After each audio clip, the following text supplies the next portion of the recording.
Merging of consciousness also. जब दो शरीर मिलते ना भैया तो आत्मा पैदा होती है, जब दो आत्मा मिलते हैं तो महात्मा पैदा होता है, पर जब दो परमात्मा मिलते हैं तो घर में राम और कृष्ण पैदा हो सकते हैं महाराज।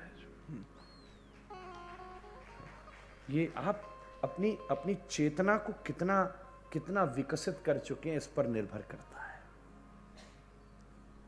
विस्तार का अवकाश नहीं बचा मेरे पास। वामन प्रकट हुए, भिक्षा मांगते बलि के द्वार पर पहुंचे। बलि पहचान गया, 2-4-5 मिनट आज ज्यादा दीजिएगा, कृष्ण जन्म है, 12 बजे हुआ है वैसे तो और आज के दिन विलंब नहीं हो तो इसका मतलब कथा में मौज ही नहीं चल रही है। तो बलि ने देखकर पहचाना, भाई इतना तेजस्वी विप्र।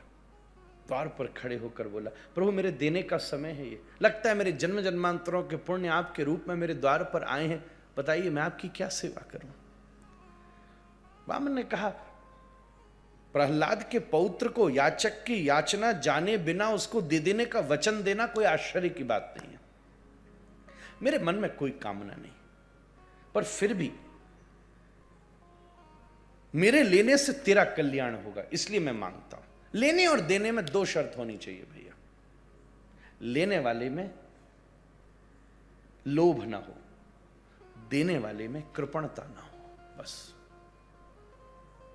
इतना नियम सब काम बन जाता है।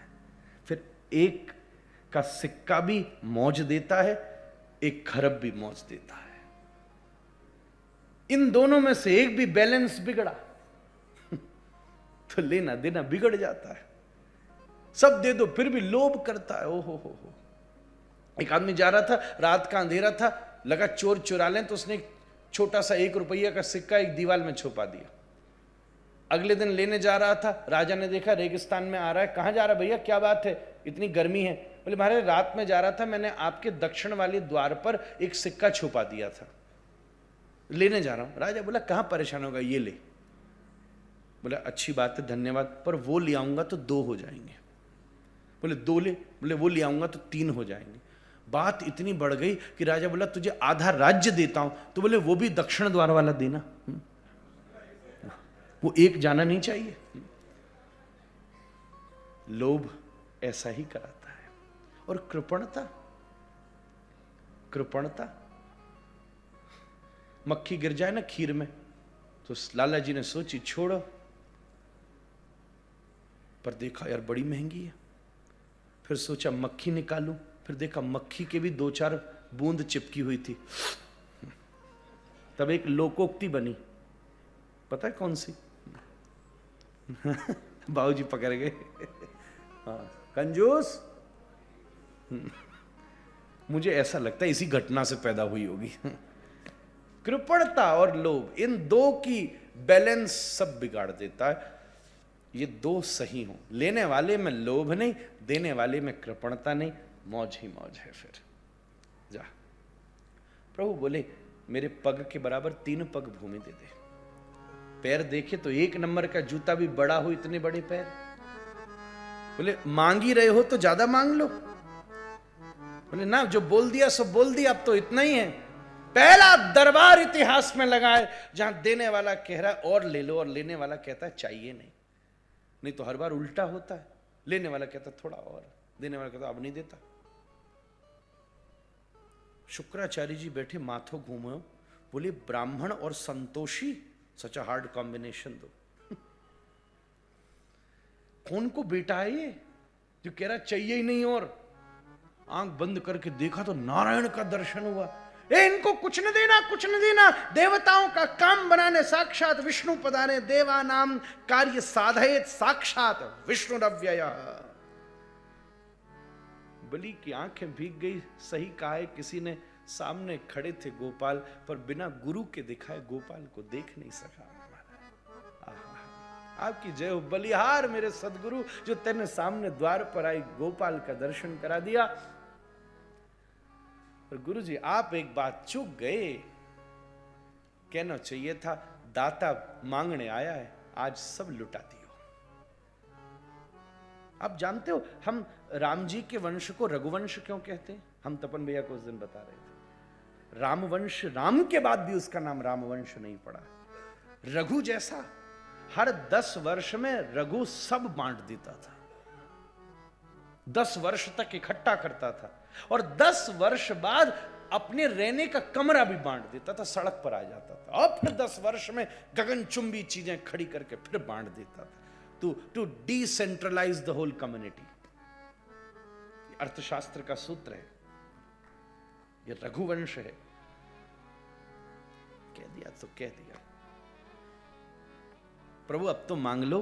अरे ना ना छोड़, जैसे संकल्प का जल छोड़ा, बामन तो हो गए त्रिविक्रम।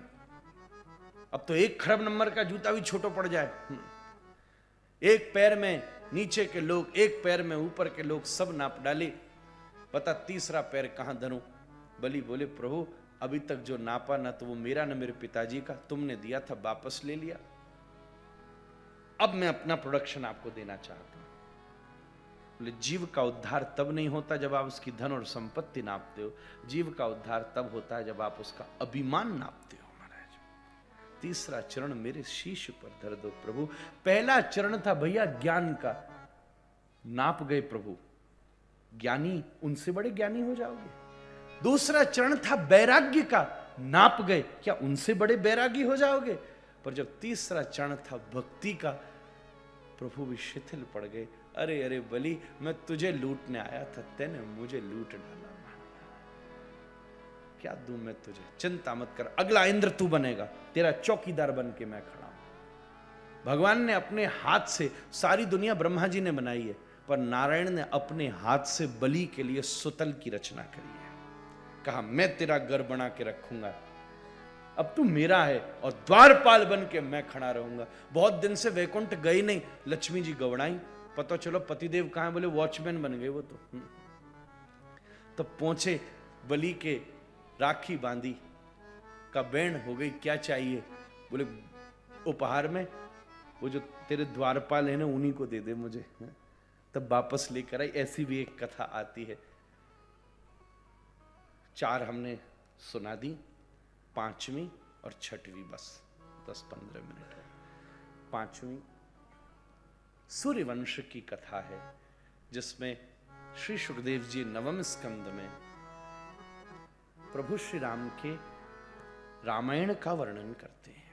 जब सूर्यवंश की कथा आती है, उसमें रामायण की भी कथा संक्षिप्त में सुनाई जाती है।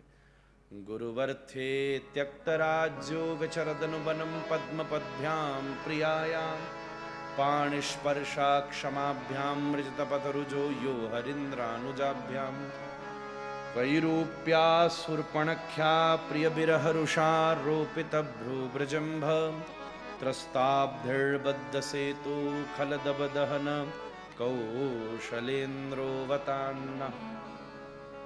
महाराज दशरथ के यहां ऋष्यशृंग ने मंगलमय यज्ञ किया, जिस यज्ञ के परिणाम से प्रभु ही दशरथ जी की 3 पत्नियों के माध्यम से 4 रूपों में प्रकट हुए और पूरी अयोध्या पूरी निहाल हो गई।